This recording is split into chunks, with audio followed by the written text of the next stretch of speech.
You were 18 and a half stone, and over a period of sort of 7 to 8 months, you lost 5 stone, and it stayed off. I mean, that's the thing. You hear about people losing weight all the time, but then their lifestyle change, or it's a bit of a fad, or they can't keep it up. And the key to this is that it does change your lifestyle, so you stick with it. Would that be right? Yes, that's right. It's a lifelong commitment to changing your habits and behaviours around food and eating, creating new behaviour patterns, new habits, making sure you eat when you're hungry and not for other reasons, like just because you're bored or stressed. Or to reward yourself. Yeah, exactly. And once you've changed your whole behaviour around food, it lasts forever. It's not just a temporary diet to follow and then revert back to the old habits again. It's about creating new habits and then staying with those new habits. Your weight, you lost the weight and it stayed there ever since. That's Correct, where you've been. You obviously have, and I think many people who watch this will say, God, you need willpower, you need willpower.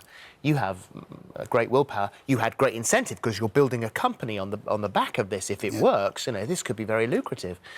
So do you have to have strong willpower? Anyone who's tried countless diets and they keep falling off the food wagon and all of that sort of stuff, can they be helped?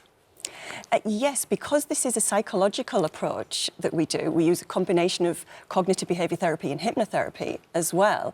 It actually changes people's mindset around food. So the whole issue about willpower doesn't come into it anymore because you're making these changes because you want to and because your mind's actually helping you to do it. And you treat all sorts of people. I know that you definitely don't treat anybody with an eating disorder. That's a complete no. But the youngest girl that you've treated was 13 years old. And what's interesting about her was the fact that you never treat a child unless you treat the parent also, because you believe it's a bigger picture. That's correct, yes. Yes, yeah. And we'll just explain that for me. Whilst treating the child is important, it's what the parents are feeding them. It's the encouragement. It's the rules that are set up in the home. And when you look at obesity, and we go through a forensic questionnaire with our clients to go back and find out where this unhealthy relationship with food comes from. And it's said hundreds of times before, and everyone sort of poo-poos it. But parents do say to their children, when you finish your meal, then you can have the ice cream. Yeah. When you eat all of that food, then you can go out and play. So we're saying, eat all of that, stretch your stomach to breaking point, and to reward you, we'll give you apple pie and custard. I mean, how bizarre is it, really? Yeah, although you do want them to eat all the good nutritious stuff on their plate. Otherwise, a kid automatically will go, well, I'll just ditch that and just eat the apple pie and custard then. Yeah, but, so children will also eat what they want, and then they will stop. Like, they say that we're the only species on the planet that suffers with obesity other than domesticated animals and pets. Yeah. Because other animals stop when they're not hungry. We don't. We eat to celebrate, to commiserate, because we're lonely, tired, bored, depressed, or whatever. Lots of emotional reasons. That's right, yeah. Well, I mean, as we said in the introduction there, that it has been said that by sort of 2045, the NHS could be overwhelmed by obesity. It is an ongoing crisis.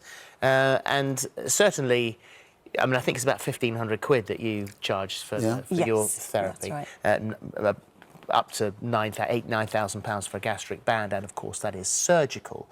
How long does it take? Where do you go? What do you do? How does it work?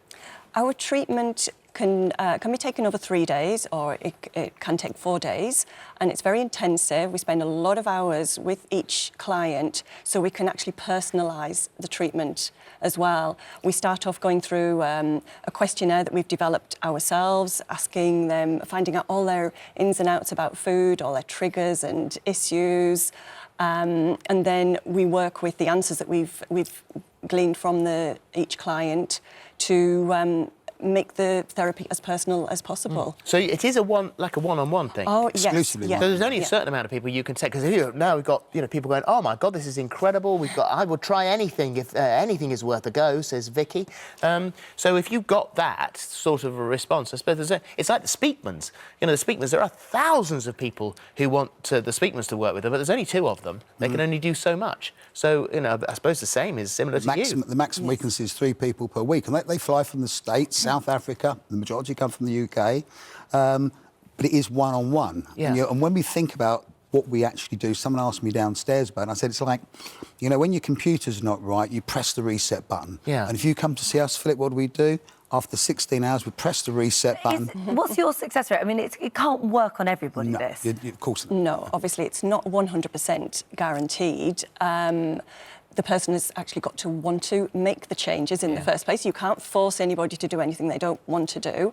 And of course, people who have the real surgery, the actual gastric band surgery, that's not 100% guaranteed That's either. true. That's very true. And there are also risks involved when it comes to surgery. Yeah. Certain side effects and complications can happen as well. Yeah.